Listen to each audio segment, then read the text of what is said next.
Simple lang ang pag-aayos nito at murang-mura ang piyesa na mapapalitan dito. Hindi lang sinasabi ito ng mga ibang mekaniko. At yan ang patutunayan natin ngayon. Ito ang ayosin natin, mausok. At wala pang 1,000 ang magagastos dito. Ipapakita ko sa inyo. Ano? Bago natin bubuksan, ang ihanda natin, pwede nating magagastos ay langis na 800 ml. Pag ganito ng problema, top overhaul na po ito. Ipapakita sa inyo ng step by step para alam nyo na inyong gagawin para hindi kayo mataga ng ibang mga mekanikong nananaga. Ito lang ang mga kalasin dito kapag top overhaul. Itong tambutso na to, itong mga tornilyo dito sa ibabaw at saka itong carburetor. Fast forward lang po natin, yung mga importante lamang po ang dapat nating ipakita para po hindi masyadong haba ang ating video na to.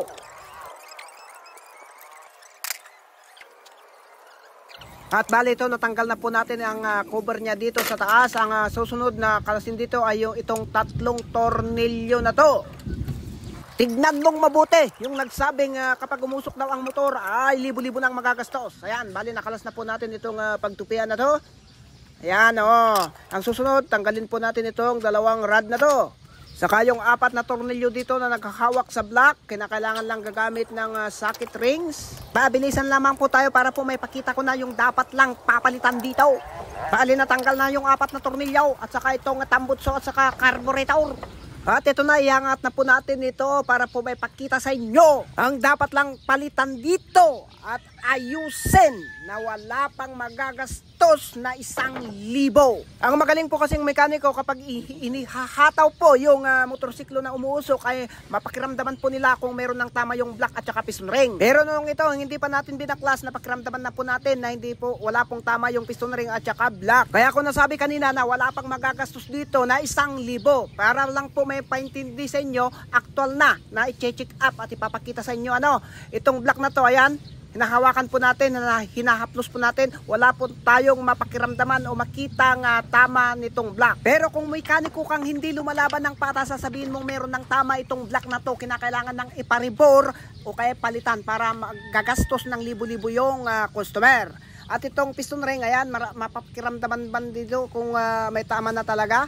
Hindi na natin baklasin, mapapagod lang tayo. Alam naman natin na walang tama itong piston ring. Pero kung gusto mong maggumastos ng libo-libo yung customer mo, papalit mo yung piston ring. Saka mo lang explainan ng pagkahaba-haba. Kwentong walang katotohanan. Hindi po ito sprocket ng gulong na kung magpalit ka ng kadina ay kinakailangan palitan mo pati yung 2 sprocket para magmatch lahat. Dahil wala pong tama ang block at saka piston ring, hindi na po natin papalitan. Ang papalitan po yung sira lang. Bali ang tama na nito, kapag ganitong umuusok, okay naman yung block at saka piston ring, automatic pumunta na po tayo doon sa valve at saka valve seal. At ganito lang ang simpleng pagtanggal ng valve. Meron pong 2 lock ito. Lagyan lang ng kahit anong socket. Saka pukpukin lang, alalayan lang na pukpukin. Matanggal na po yung 2 lock ng valve o valvula. Yan. Hop, hindi pa natanggal. Pa? Medyo lakasan. Ayun, ayan, tumalsik pa yung lock. Yun po ang isang importante dito na kinakailangan yun ang tinitignan kasi tatalsik po yung lock na ito kapag ganun po ang diskarte na pagkakalas. Bali natanggal na yung lock, di malaya na tayong tanggalin ito. Itong 2 spring. Yan, saka yung cover ng spring. Itong ayan, 2 po yung spring nya. Tanggalin natin itong valvula para tignan natin kung may tama na. Ayan, wala pong problema dito sa valvula. Okay na okay pa. Hindi na kailangan palitan. Baka makachamba pa ng mas bulok na ipapalit dito. Bali, okay yung block, okay yung piston ring, okay itong valve. Automatic na itong valve seal na to ang meron ng tama. Kaya ito lang po ang palitan natin. Yung sira lang po ang papalitan. Alangan na palitan po natin yung hindi sira. Di talagang gagastos po yung customer natin ng libo-libo kapag umuusok yung motor niya. Ito. Yan. Ito ang tatanggalin natin na valve seal. Valve seal po ito. Nagkakahalaga lamang po ito ng 75 pesos ang isa. Depende sa pagbilhan. Bali, tanggalin lang po natin itong valve seal. Pero kung malakas ang yung mga daliri, bunutin mo lamang. Pero yan, yan, natanggal na. Ito ang papalitan natin. 75 po ang isa nito. Depende lang sa pagbilihan ninyo. Dahil ito lang po ang sira nito. Wala nang iba. Siyempre po, maluwang na po ito. Itong natanggal na to. Kaya pumapasok po yung langis dito. Ayun po ang dahilan ng kung bakit umuusok. Kaya kumakain ng langis. Bali ito, kulay light green. Itong ipapalit nating valve seal.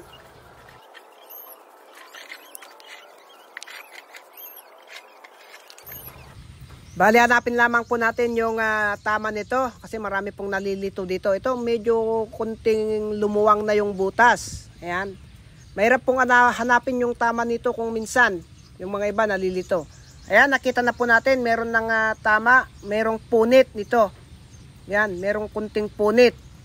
Maaring nakahigop po ito ng dumi, kaya napunit po ito.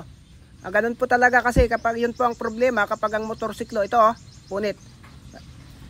Yun po ang problema sa motor na walang air cleaner. Kaya kapag nakahigop ng dumi, syempre papasok doon sa loob ng block, dito, makapasok dito, dito, ito po yung pinakamadaling masisira kung nakahigop ng dumi. Kapag nakahigop ng medyo matigas-tigas na bakal, kapag minalas-malas ka, tinamaan yung block mo, yun talaga ang malaking gastos kapag yun na ang palitan. Pero kung ang sabi ng customer ay palitan na yung block kahit hindi sira, di palitan. Kung gusto niya yung local na may palit, di pagbigyan. Ang mekaniko po, tagagawa lang yan, taga-ayos, hindi taga-explain o kaya taga-turo. Ganito lang po ang simpleng pagbalik lang ng valve o valvula. Ayan. Improvise po itong kwan natin, itong tools natin. Meron po talagang tools na taga-kwan dito. Ito, kasi ito po, nakikirapan po tayo. Mahirap pong ibalik itong lock na to, itong hinawakan ng alalay natin dito. Mahirap po yan ibalik kapag wala po kayong tools na pagbabalik dito. Kaya nga, tumigil naman na po tayo sa pagkamekaniko, kaya improvise lang itong pangbalik natin ito. Nako, nabubulol na po tayo. Ayan, patsambahan na po ito. At kapag nabalik na po natin ito, syempre, babalik na po natin para mapatunayan sa inyo na kapag ang darin natin ay wala nang usok, hindi na tatagas pa yung langis. Wala nang dadaanan yung langis Yan. Bale, ganun din po ang pagpalit sa isa dahil mura lang po ang valve seal, palitan na natin. Dalawa. At itong black gasket niya, yan, kita naman ninyo. Alangan napapalitan naman natin ito. Hindi naman sira. Gaya nga ng sabi ko, yung mga sira lang ang palitan.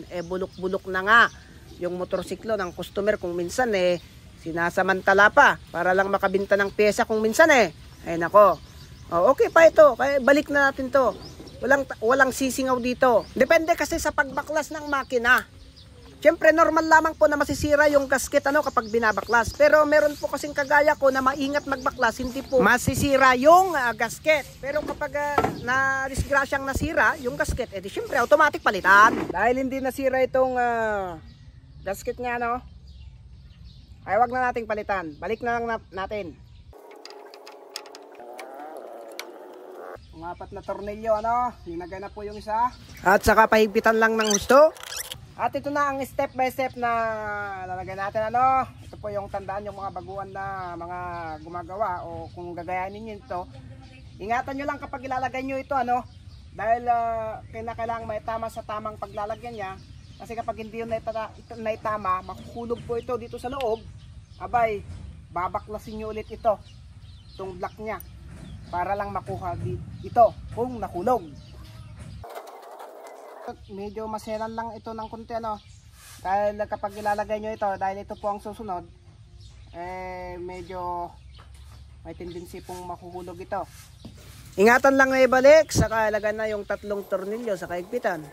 Ang susunod po na step nito, kasi nakalas na po ito, ay itutupi. Uulitin lamang pong itutupi o ituchun up. Pero saka ko na ipakita yon dahil masyado nang mahaba ang ating video. Sa susunod na lamang po sa mga umaabang.